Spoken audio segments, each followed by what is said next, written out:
All right, here we go. Video number 2. I'll have to make this one probably under 5 minutes long because my phone is so filled up with storage, and I just made probably a 7.5, 8 minute video.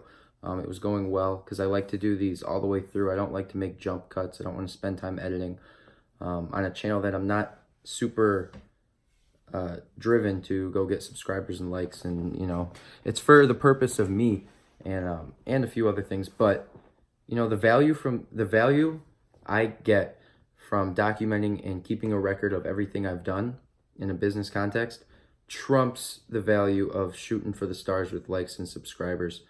And I believe that, and that's why I'm doing this. So I'm not too worried about the likes, the subscribers, the camera quality, all that good stuff. My phone is resting up on a speaker right now. But I'm going to jump right into the topic for today. And at first, one thing I noticed was what I wanted to do was just get out all the context about me and just so the narrative makes more sense as I talk about it.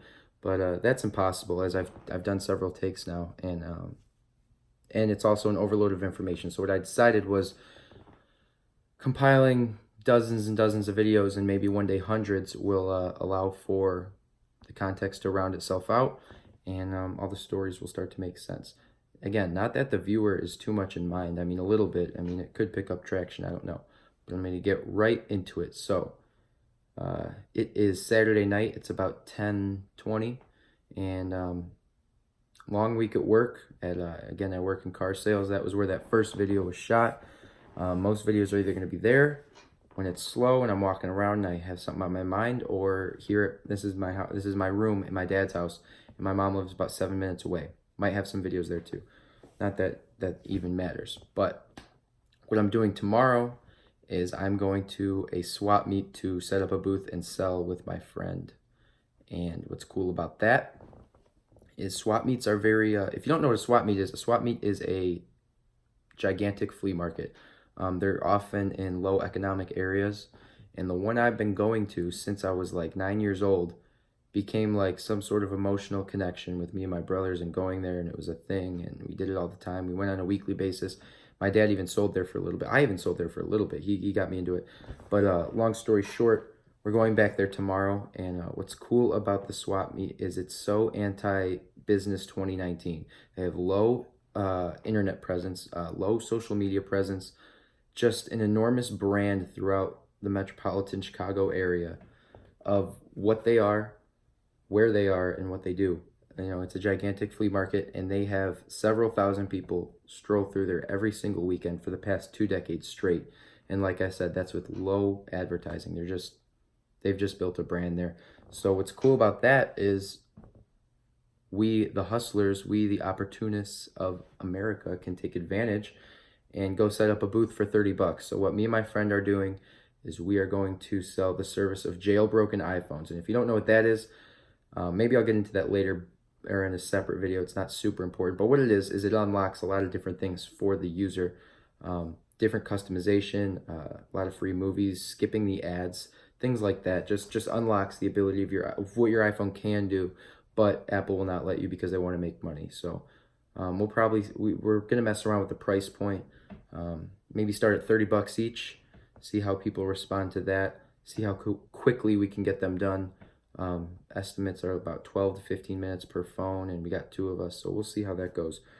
But I wanted to make a first video before I go, and maybe I'll even take a video tomorrow while I'm there, and but definitely one after, to sum up how it went. This is the very first time. We're just experimenting. We had this idea a few weeks ago, and we were kind of kicking ourselves for not getting into gear and actually executing. So finally, 2-3 weeks later, we are doing it. We're pretty excited about it because, again, like I said, I've been going there for about a decade. I've never seen this service sold, but several things like it, like a jailbroken Fire Stick by Amazon. And it's nothing shady. It provides a whole bunch of value. It's absolutely worth it. It's not a scam at all. And I only mention that because some people would think that when they hear jailbroken, and that wouldn't even be much of a concern if it was, because Swaparama tends to allow anything and everything to sell there, excluding drugs and guns and stuff. So we're pretty excited about it. We have shirts that I'll I'll put a screenshot of the shirts in the video because I don't have one next to me right now. And I'll do that because you have so many people walking by you, and when people come to the swap, they just want to buy things. Like I said, for me and my brothers, it became a thing to go there and spend some money, usually cheap money, not a lot, and get some miscellaneous items that you may or may not need. But a lot of it is about the experience, and you do walk away with some pretty cool things at the end of the day also.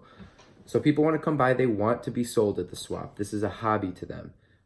It's the opposite of what I'm in, which is the car business, which is looked at as a nuisance when you go out to buy a car because of the reputation that dealerships have built over the last 2 decades. It's terrible. So on the contrary, at the swap meet, people are voluntarily going there. They're actually voluntarily paying money to have the privilege to walk into the swap meet. I think it costs $4 per person, maybe two for kids, 4 for adults, something like that. $4, and you get access to almost 500 vendors. So I'm pretty excited to see hundreds and hundreds of people walk by us and have the opportunity to sell them a service that we think can provide real value. So I don't have any expectations. I really don't even want to think about expectations. You know, it seems like a waste of time to think about tangible things for tomorrow, but we're going to experiment. We're going to go back and forth. And one thing we stressed, me and my buddy, was we cannot get discouraged. If we walk away tomorrow with $0 and 0 cents, and for one, the initial investment is very cheap. It's $30 to have a booth. Other than that, a couple t-shirts cost like $15, you know, $7 pop on the shirts. And that's a very low upfront cost to test out what we think could be kind of cool. So we're going to give it a go. And I don't know, I'm very excited, and I'm kind of excited to make a follow-up video for better, or not for better or worse, whether it's good or bad, meaning if we make $0, I will be just as excited to make a video and talk about what I think went wrong, what I will try to do next time. Because like I was saying, we really don't want to get discouraged. It's something that is innate in human nature. If something doesn't go right, you want to give up. And it's so cliche, but it's so fucking true. Do not get discouraged. You know, that's the time to tweak and experiment and see what the deal is. So this is just kind of an intro video to what we're going to do tomorrow, and I'll make a more in-depth one. Hopefully I'll clear up some storage on my phone so I have some time. This video is at 7 minutes, 30 seconds right now, and the last one cut out right about then. So I'm going to try to wrap it up. And I don't know. I'll see you in the follow-up video, and we'll talk about how it went and what we're going to do next week. And, you know, this is why this is fun. A month from now, 2 months from now, who knows if, you know, how the swap meet will be going. Meaning, you know, in my context, not in general. So meaning, you know, 60 days from now, I'm on my, I only have the time to go once a week. I work every, you know, it's only open Saturday, Sunday, and I work every Saturday because it's a car business. So I only have the opportunity to go once every Sunday. We'll see how often I get there. Try to, you know, we're starting tomorrow. And, you know, 60 days from now, if I've been there 6, 7, 8 times, hopefully we see linear progression in both financial and intangible just methods and tactics, stuff that's going to interest me, stuff that's going to get me engaging and actually kind of hone in on some skills that I've been working on just in life and working in car sales. So I'm interested to see how it goes, and I will update you guys after. Thanks.